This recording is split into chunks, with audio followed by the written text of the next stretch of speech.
제가 7월 1일부터 4일까지 3박 4일간 한국 세계 선교 협의회에서 주관한 제1사 이주민 선교사 훈련에 참여하고 왔습니다. KWMA 산하 세계위원회가 이주민 선교사 양성을 위한 훈련 학교를 이렇게 개설한 것이었어요. 경기도 광주에 있는 광림 수도원에서 열렸는데, 이주민 선교 사역을 지금 하고 계신 분이거나 또 준비하기 위해서 선교사님들이 대거 참여했어요. 또 일부 목사님들도 오셨어요. 그리고 더 중요한 것은 평신도 사역자 분들도 많이 참여하였던 시간이었습니다. 그래서 지금 국내에서 이주민 선교를 진행 중인 사역자들이 이렇게 강사로 쓰셨어요. 난민, 다문화, 근로자, 무슬림, 유학생, 이러한 지금 늘어나고 있는 이주민의 양상을 소개하였고, 또한 지역교회가 어떻게 이주민 선교를 이해하고 실행해야 할지에 대해서 나누는 시간이었습니다. 정부의 이주민 정책에 대한 이해를 비롯하여 타문화 대상자와의 커뮤니케이션과 타문화권에 대한 복음 전파 전략을 함께 공유한 시간이었습니다. 새벽 경건회와 저녁 집회가 매일 열렸어요. 저녁 집회 후에는 각 영역별로 워크숍을 통해서 참가자들이 함께 참여하는 시간을 또한 가졌습니다. 각 강의 이후에는 질의응답하는 시간도 가졌습니다. 여러 질문들도 하고 답변 들었던 시간으로 저한테는 굉장히 의미가 있었습니다. 무엇보다도 중요한 것이 이 참석했었던 분들과 또 무엇인가 네트워크가 형성된 것이, 연결된 것이 가장 소중한 것이 아니었나 생각해 봅니다. 오랜 경력의 해외 선교사님들이 이제 그 비자발적인 철수로 인하여서 이제 사역의 재배치가 있게 되잖아요. 그래서 국내에서 이주민 사역을 하기 위해서 이렇게 배우러 오신 것도 참 인상 깊었어요. 그리고 또 같은 방에서 저와 같은 방에 있었던 조용한 어떤 목사님이 계셨는데, 알고 보니까 이분이 동아시아 지역의 어떠한 나라의 한 수도에서 가장 큰 다민족 교회를 담임하셨던 목사님이셨어요.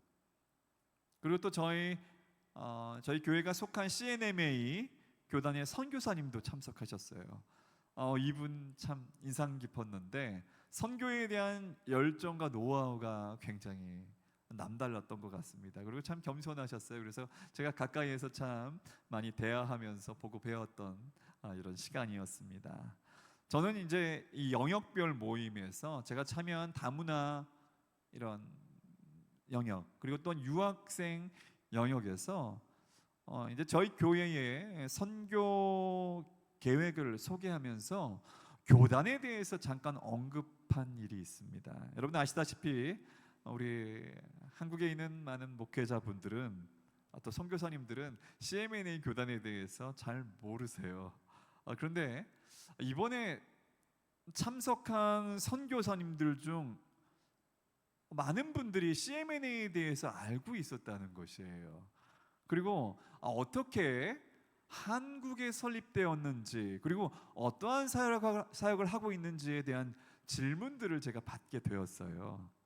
그래서 오늘은 제가 저에게 질문을 주셨던 선교사님들에게 나눈 정보들에 더해서 이런 CNMA 교단 설립과 이런 선교 방향에 대한 설명을 나눔으로 오늘 이 시간 함께 은혜를 나누는 시간 되도록 하겠습니다.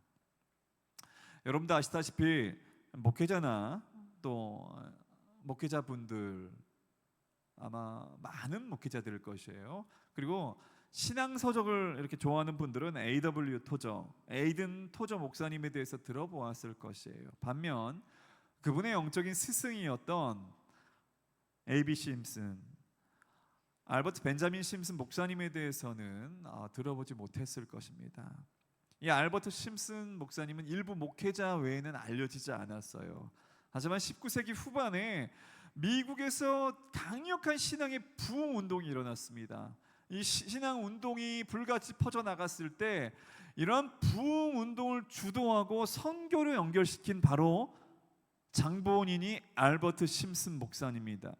이분이 설립한 세계 최대의 복음주의 선교 교단이 바로 저희 교회가 속한 CNMA입니다.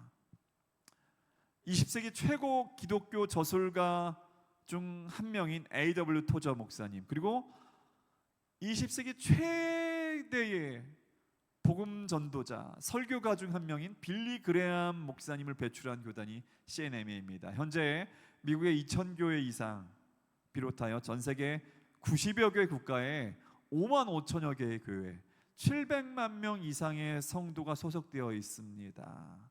그리고 전 세계 53개국에 1,200명의 선교사를 파송하는 선교하는 교단이 바로 CNMA입니다. 여러분, 한 세기 전에 우리나라에 도착한 선교사님들 중 적지 않은 분들이 CNMA에서 훈련을 받은 사실을 많은 분들이 모르고 있어요. CNMA 선교 정책에 대해서 잠깐 나눌게요. 첫 번째는 복음이 전해지지 않은 잃어버린 영혼들이 있는 민족과 지역에 선교사를 보내는 것을 원칙으로 합니다. 두 번째는 비록 복음 전파가 다 되지 않은 지역이라 해도 이미 타 교단이나 선교 단체에서 파송한 선교사가 있는 지역은 배제합니다. 세 번째, 한 나라 한 교단주의예요. CNMA 연간 교단이 그 나라에 있으면 CNMA라는 이름으로 그 나라에서 사역하지 않고 이미 존재하는 연간 교단 혹은 자매 교단 명의로 사역하게 됩니다. 한국이 이 세 가지 원칙이 모두 적용되는 경우에요. 한국의 경우에는 이미 조선시대에 북장로교단, 남장로교단, 감리교단 등에서 이미 선교사를 파송했을 뿐 아니라 간접적으로 알버트 심슨 목사님의 영향을 받아서 사중복음을 기치로 내걸고 세워진 성결교가 존재했기 때문에 한국에는 별도로 선교사를 파송하지 않았습니다. 장로교, 감리교 이 두 교단이 외국인 선교사에 의해 시작했던 것과 달리 성결교는 한국에서 자생한 교단이라 할 수 있어요. 한국의 성결교회가 창설된 것은 1907년 일본에서 동양성교회 OMS 성서학원을 졸업한 김상준, 정빈 두 사람이 귀국하여 서울 시내 무교동에 헌집을 임시로 세를 얻어서 복음 전도관이라는 간판을 걸고 전도하기 시작한 것이 그 시초입니다. 성결교회 시초가 바로 1907년 OMS 성서학원을 졸업한 두 사람에 의해서 시작됐다는 것입니다. 참고로 일본 이 동양성교회 OMS 성서학원은 미국에서 일본에 선교사로 왔던 카우만과 길보튼 두 사람에 의해 설립된 학교였어요. 성결교는 당초에는 카우만과 길보튼의 뜻에 따라 초교파적인 동양 선교를 위한 단체로 출범했어요.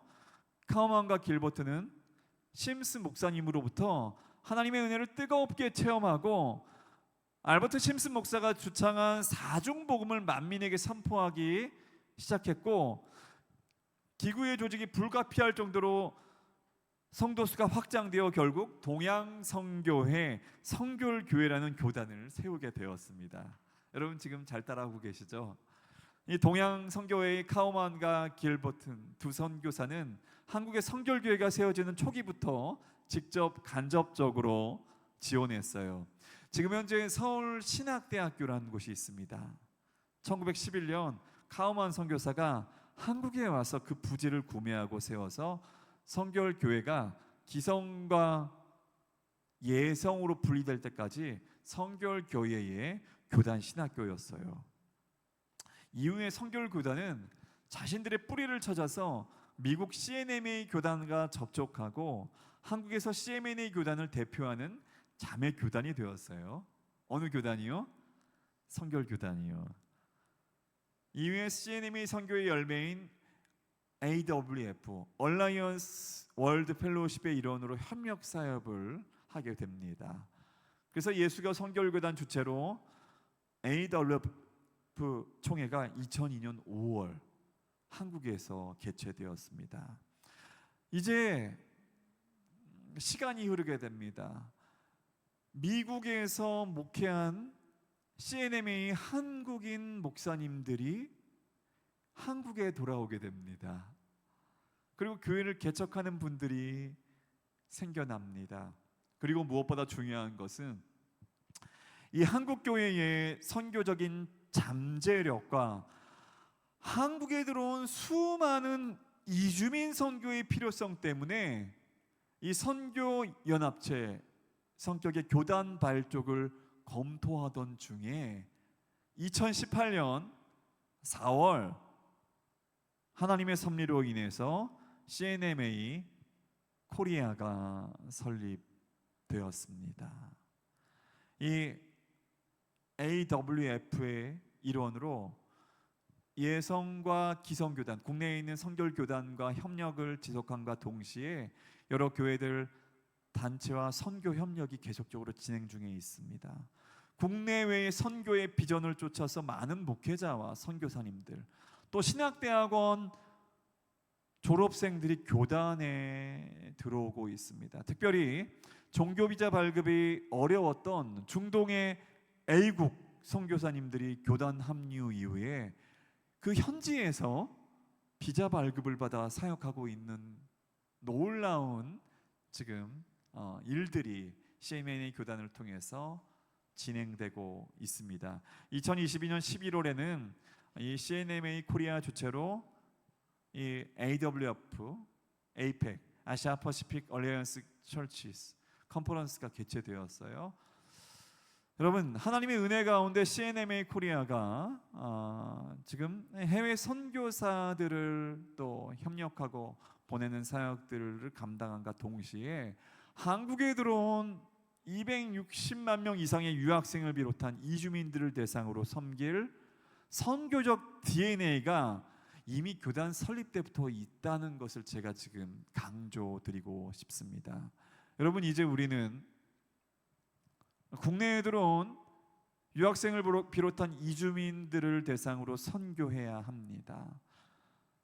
우리 교회도 지금 그 방향으로 목회하고 선교하고 있지만 교단 전체적으로도 이제 교단의 설립 목적에 맞춰서 이제 국내에 들어온 유학생과 이주민을 대상으로 선교해야 되는 시점으로 나아가고 있습니다. 260만입니다. 근데 이제 금방 300만 명, 400만 명, 500만 명으로 증가할 것이에요. 이주민을 사랑하고 동행하는 역할이 이 시대에 하나님께서 우리 교회 가운데 또한 우리가 속해 있는 교단 가운데 주신 새로운 사명입니다. 그리고 세계의 선교의 흐름 가운데 앞으로의 선교에 대해서 이제 로드맵이 필요합니다. 근데 그런 부분을 짚어준 칼럼을 제가 보고서 오늘 제가 조금 소개하고 오늘 또한 함께 은혜 나누는 시간을 갖기를 원합니다. KWMA의 사무총장으로 지금 재직하고 있는 강대응 선교사님의 칼럼을 잠깐 인용하기 원합니다. 현재 급변하는 세계 변화 속에 선교 지형이 크게 바뀌고 있습니다. 서구 중심의 선교 운동이 남반구 중심으로 이동하고 있습니다. 세계 선교 상황의 급격한 변화 속에서 한국 선교가 어떤 방향으로 나가야 할지 우리 교회는 또한 저희가 속한 CMNA 교단은 선교 교단으로 방향성을 제시할 필요가 있습니다. 제가 중간중간 칼럼을 인용할 텐데요. 지금 세계 선교 상황의 급격한 변화를 이 크리스텐돔 선교로부터 폴릭센트릭 선교라는 표현을 지금 이분이 사용하고 있습니다. 이 크리스텐돔 선교는 지난주에 이현아 목사님이 이런 선교적 교회에서 좀 나누었잖아요. 이 폴릭센트릭 선교는 이 다중심적인 선교입니다. 계속적으로 나눌 텐데요. 여러분 그 개념들에 대해서 그냥 들으시면서 이해하시면 좋겠습니다. 이 북반구 중심의 선교 운동 중심이 남반구로 이동하고 있다는 것이에요. 윌리엄 캐리, 허드슨 테일러를 통해 시작된 해안선 선교 시대는 서구 열강들의 식민지 정책 역사관을 가진 이들의 선교적 시각이라 할 수 있다고 합니다. 비행기를 타고 다른 나라로 가야 선교로 여기는 것 역시 서구 중심의 선교 사관이라고 말하고 있어요. 랄프 윈터 박사님이 선교를 타문화권으로의 사역이라고 말했는데, 이를 이해하지 못한 한국 교회가 선교의 시작을 단순히 가는 곳, 즉 지리적 환경의 이동으로 생각하였다는 것이에요. 그런 이유로 인해서 1988년 이후에 올림픽 이후에 한국 교회는 열심을 다해서 해외로 선교사를 파송했다는 것입니다. 지리적 개념을 강조한 한국 교회 선교의 기본 정서 때문에 국내 타문화권 선교, 말 그대로 이주민 선교 사역자는 파송 중단이거나 혹은 소극적 지원을 받아 왔고, 또한 후원 중단을 경험하기도 하였다는 것입니다. 여러분 1988년 이후에 선교사들이 해외로 보낸 것과 동시에 이주민 선교의 역사도 비슷한 시기에 우리나라에서 이루어졌는데, 이 랄프 윈터 박사님이 타문화권 선교에 대한 개념을 우리 한국 교회가 이해하지 못하고 단지 가는 곳, 지리적 환경의 이동으로 선교를 생각했다는 것을 지금 말씀드리고 있습니다. 그래서 이렇게 서구 중심의 선교 방식이 지금까지 많은 영향력을 끼쳐왔고, 또 이런 서구 중심의 선교 방식을 크리스텐덤 선교라고 합니다. 1910년 에딘버러 선교 대회에서 나온 선교표가 From the West to the Rest of the World였는데, 선교사는 서구에서 비서구 지역으로 파송됐고, 그들은 다른 나라로 파송받음과 동시에 현지인에게 전도하기 위한 방법으로 다양한 프로젝트를 만들었어요. 이와 더불어 선교 재정이 같이 가는 선교 스타일을 행했는데, 이를 크리스텐덤 선교라고 말합니다. 한국을 비롯한 아시아, 남미, 아프리카 등 국가들은, 그 대륙에 속한 국가들은 서구 선교사들에 의해 학교, 병원, 교회가 세워졌습니다. 그리고 선교사들은 미션 스테이션을 만들었어요. 이런 방식으로 서구 교회로부터 파송받은 선교사는 비서구 국가, 그 미션 필드로 파송받으면서 학교, 병원, 그리고 다양한 목적의 센터와 교회를 선교 목적으로 건축하였습니다. 이런 크리스텐덤 선교 방식으로 전 세계 선교지에서 복음화가 이루어졌어요. 아시아, 아프리카, 남미의 복음이 전해져서 오늘날 기독교인은 우리 나라도 포함됩니다. 이러한 선교 방식에 의해 예수님을 알게 된 것입니다. 또한 선교는 선교사와 선교단체가 같이 함께하고, 교회는 후원하는 구조였기에 한국교회가 파송한 선교사들 역시 같은 방법으로 서구 선교의 모델을 따라했어요. 어떻게 보면 한국교회는 기도와 후원만 한 것입니다. 앤드류 월스는 이런 선교 방법은 지금까지 하나님이 사용하신 가장 좋은 선교 방식이었으나, 이제부터가 중요합니다. 현재는 비서구 교회 중심의 선교 시대이기 때문에 기존의 크리스텐덤 방식의 선교를 체계적으로 놓아줌이 필요하다. 플랜 릴리스라고 지금 표현했는데, 기존의 크리스텐덤 방식의 선교를 체계적으로 놓아주어야 할 필요가 있다고 말하고 있습니다. 여러분, 이제 서구 교회 선교와 비서구 교회의 선교, 이 현 주소에 대해서 우리가 알아야 될 필요가 있습니다. 여러분, 지금 가장 많은 선교사를 파송하였던 북미주에, 그리고 또 유럽에는 선교사 후보가 소국 쪽으로 나오고 있습니다.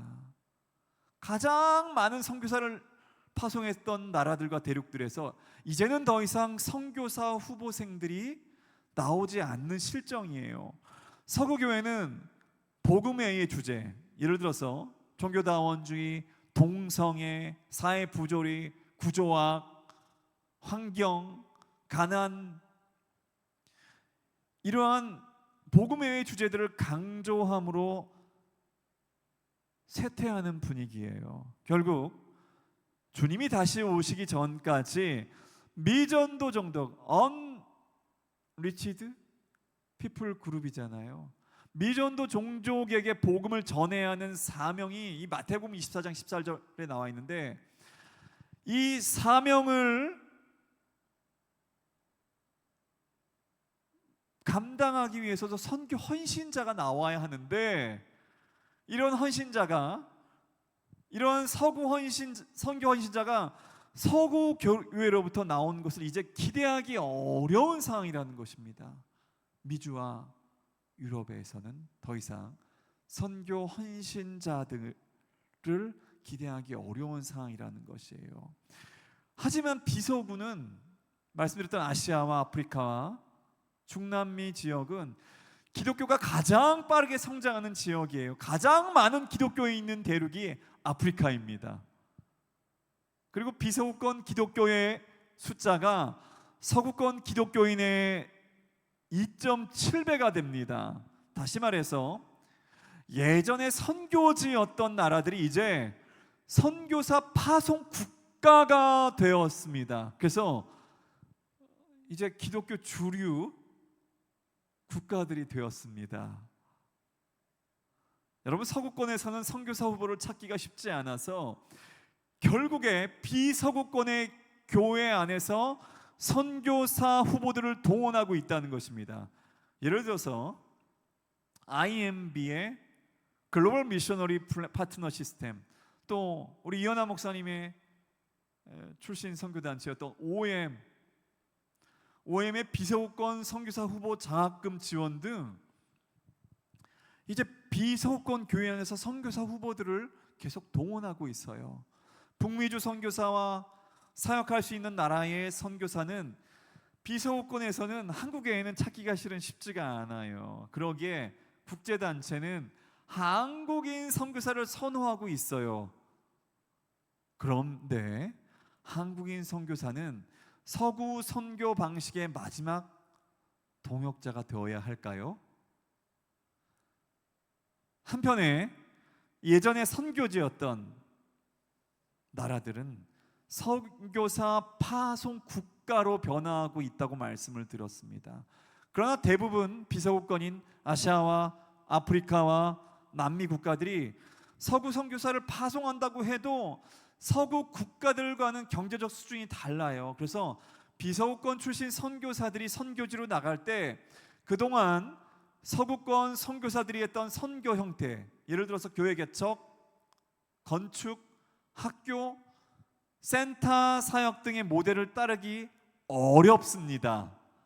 그러므로 이 비서구권 출신의 선교사들이 선교지에서 할 수 있는 새로운 선교 방법의 개발이 필요합니다. 여러분, 이러한 선교 현실을 바라보면서 한국교회는 어떻게 보면 이제 2024년이 올해가 새로운 선교 방법의 개발이 필요한 원년이라고 할 수 있어요. 이런 선교 현실을 우리가 바라보게 될 때 한국교회는 비서구 교회들과 더불어 새로운 비서구 중심의 선교 운동을 시작해야 하는 변곡점이 되는 시점이라고 생각된다는 거예요. 여러분, 새로운 선교 운동의 파도가 지금 요구되는 시점입니다. 뉴 웨이브가 새롭게 태동해야 할 시기라는 것입니다. 여러분, 최근에 아시아와 아프리카의 기독교 확산과 더불어서 서구 교회에서 선교사 후보가 나오지 않는 현상들은 결국 서구 중심의 기독교 선교 패턴은, 기존 선교 패턴은 변화될 수밖에 없다는 당위성을 보여준다는 것이에요. 북반구에 있던 서구 단체의 본부가 이제 비서구 지역으로 이동합니다. 동시에 국제 단체 리더들이 비서구권 출신으로 바뀌어지고 있어요. 여러분, SIM이라는 국제 선교 단체의 대표는 나이지리아 사람입니다. OMF는 이제 싱가포르, 대만으로 갑니다.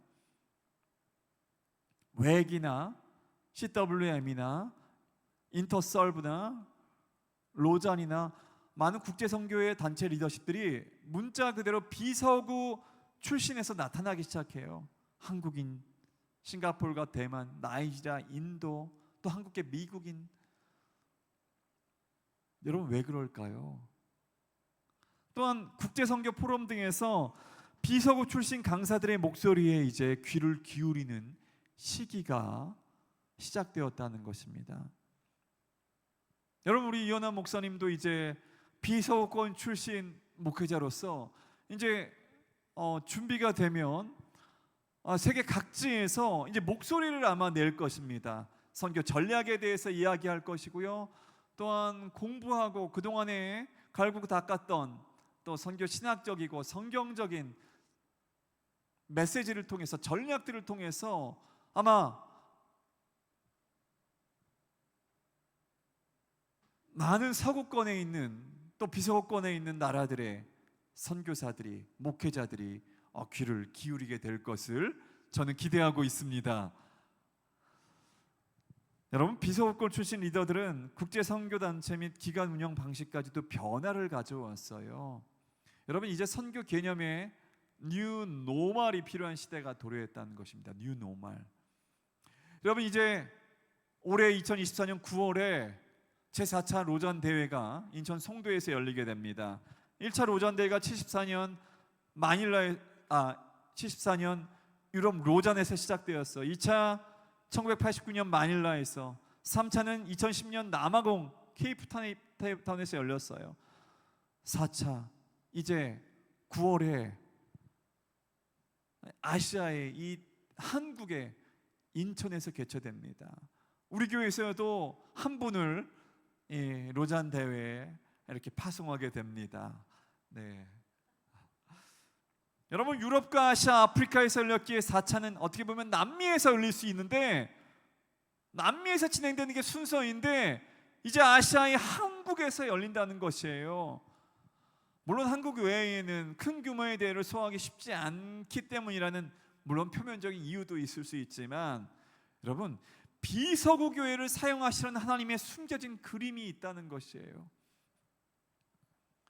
여러분, 이 4차 로잔 대회는 한국이 어떻게 보면 주최국이지만 아시아의 모든 나라가 함께 주최국이 되어서 4차 대회를 치르는 형태를 갖고 있어요. 즉, 비서구 국가들이 힘을 합쳐서 이 4차 로잔 대회를 치르게 되는 것입니다. 여러분, 이 4차 로잔 대회 여러분 기대하기를 원합니다.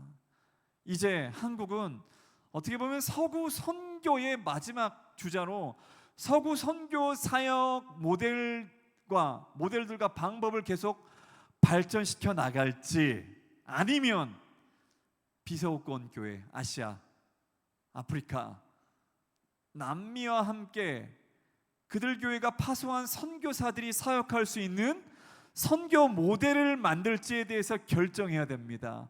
한국이 서구권으로 갈지 비서구권의 모델을 따라가야 될지 이제 중요한 기로에 서 있다는 것입니다. 서구 선교계와 한국교회 선교는 비서구 교회에서 선교 운동이 자연스럽게 일어나도록 협력해야 됩니다. 비서구 선교사들이 사용 모델이 나오면 그 사례를 공유하면서 건강한 선교 동역 네트워크를 만들어가야 하는 바로 그 시점에 왔다는 것입니다. 그래서 여러분, 지난 5월에는 비서구 교회의 선교 리더십 라운드 테이블이 방콕에서 열렸어요. 주제가 아까 말씀드렸죠. From Christendom to 폴리센트릭, 크리스텐돔 선교에서 다중심적인 선교라는 주제로 이제 새로운 선교 방향에 대해서 나누었다는 것입니다.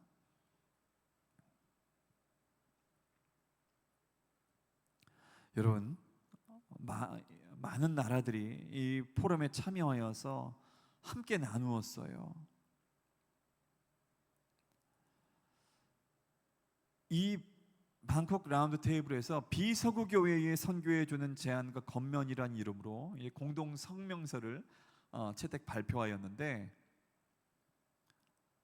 여러분 세 부분입니다. 대회 소개, 그리고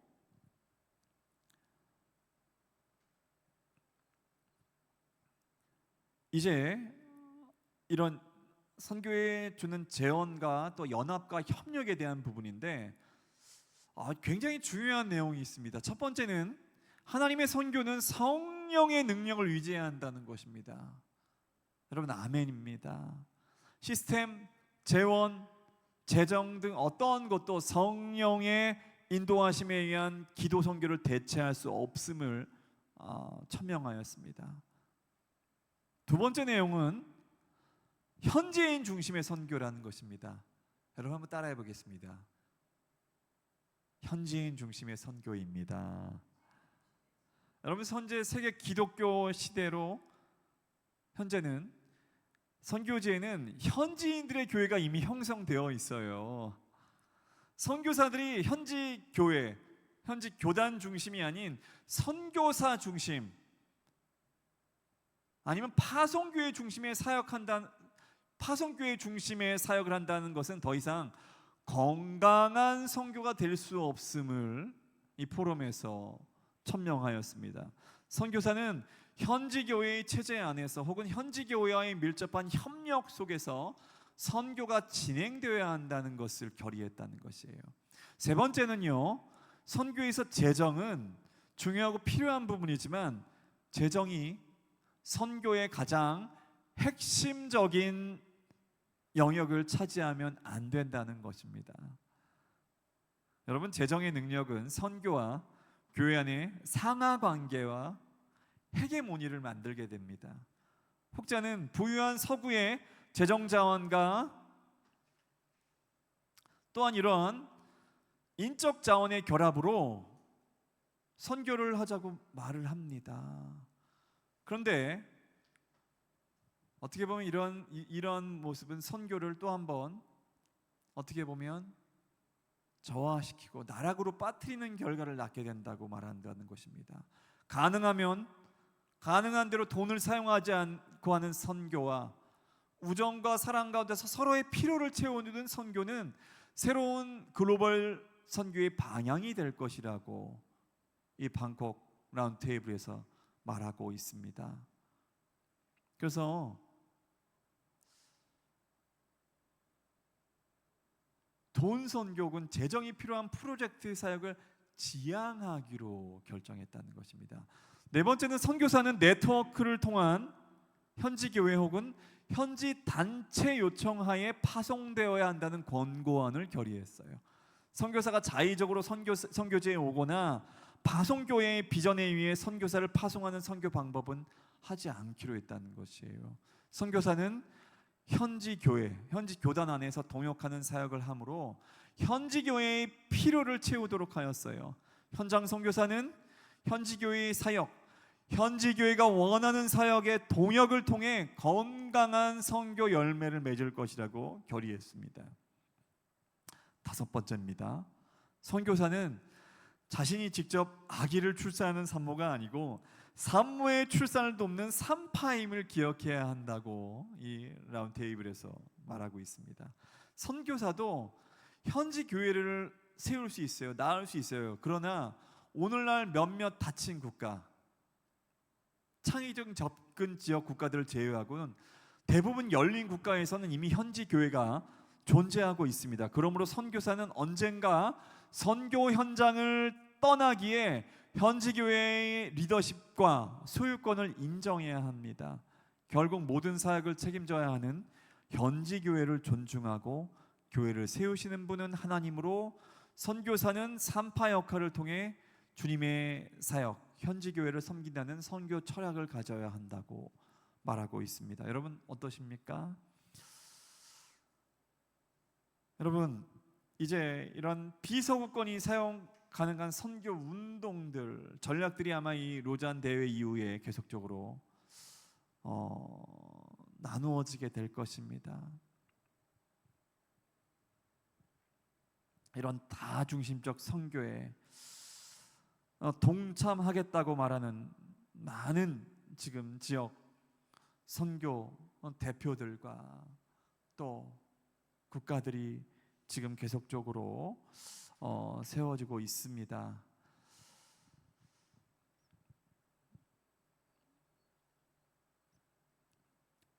여러분 이제 말씀드렸듯이 서구 교회 중심의 선교가 이 비서구 교회 중심의 선교로 이렇게 전환되고 있습니다.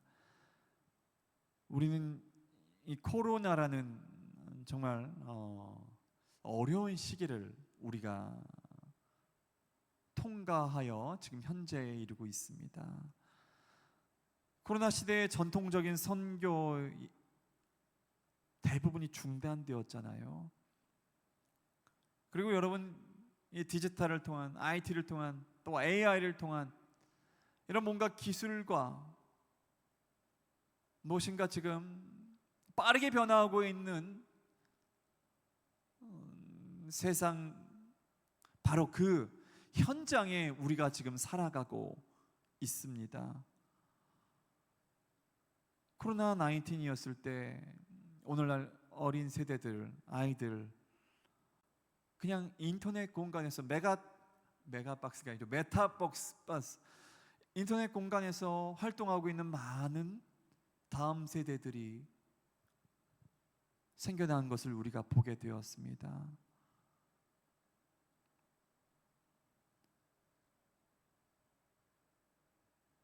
기존 이런 아날로그 중심의 선교하는 방식들, 또 어떤 분들은 디지털 선교를 통하여서 이런 선교를 감당하는 세대들, 여러분 우리는 이 코로나와 이 코로나 이후에 이런 선교의 모습들을 통해서 여러분 중요한 것은 우리는 선교가 어떠한 것인지 무엇인지 아는 본질에 대한 반추를 계속적으로 해야 됩니다. 그리고 무엇보다도 우리 교회는 계속적인 전문성을 가지고 우리는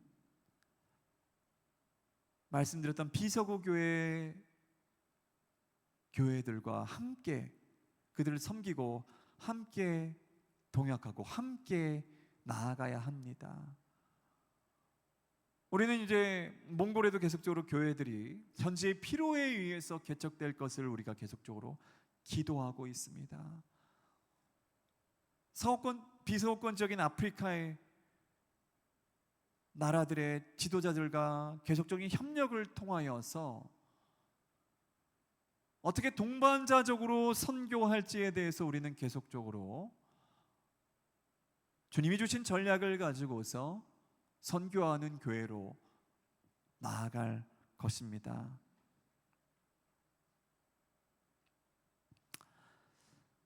여러분,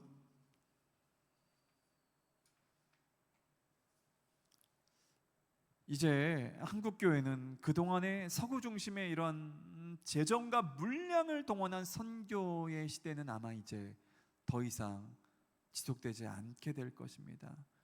그래서 새로운 다음 세대, 다음 세대가 맞이할 선교에 대해서 우리는 준비해야 됩니다. 새로운 현장 선교가, 다음 세대의 선교는 현지 교회를 중심으로 동역할 수 있는 새로운 선교 패턴으로 세워지기 위해서 우리는 기도해야 됩니다. 여러분, 제가 길게 말씀드렸지만 여러분, 제가 CNMA 교단에 대해서 말씀을 드리고 제가 참석한 이주민 선교사 훈련학교에 대해서 언급한 이유들이 바로 앞으로 우리가 어떻게 선교를 감당해야 될지, 이미 한국에 들어온 이주민들, 유학생을 비롯한 이주민들을 우리가 어떻게 섬겨야 될지, 또한 비서구권 교회들과 어떻게 협력하여서 하나님께서 맡겨주신 마지막 사명들을 감당해야 될지에 대해서 우리는 계속적으로 전략들을 나누고, 우리는 그런 방향으로 우리는 선교하며 많은 교회들과 또한 단체들과 동역하며 나아가게 될 것입니다. AWF 말씀을 드렸습니다. 전 세계 이미 90여 개국의 얼라이언스 월드 펠로우십, 그 나라에 교단이 설립되어 있습니다. 전 세계의 CMNA 교단이 설립되었어요. 수많은 목회자들과 수많은 성도들이 이미 비서구권 국가에 이미 존재합니다. 여러분, 이제 그러면 한국에 오는 수많은 유학생들과 이주민들, 여러분, 그들의 모국에 우리와 함께 협력하는 CMNA 현지 교단이 있다고 생각할 때에 이제 우리는 그들과 현지 교단과 어떻게 동역해야 될지, 이곳에 오는 현지 유학생과 이주민들과 또 많은 근로자들을 어떻게 섬겨야 할까요? 여러분, 다음 시간에는 이런 새로운 선교 패턴에 대해서 나누기를 원합니다. 오늘은 간단하게 오늘 나눈 것 가지고 우리가 이 시간 함께 기도하기를 원합니다.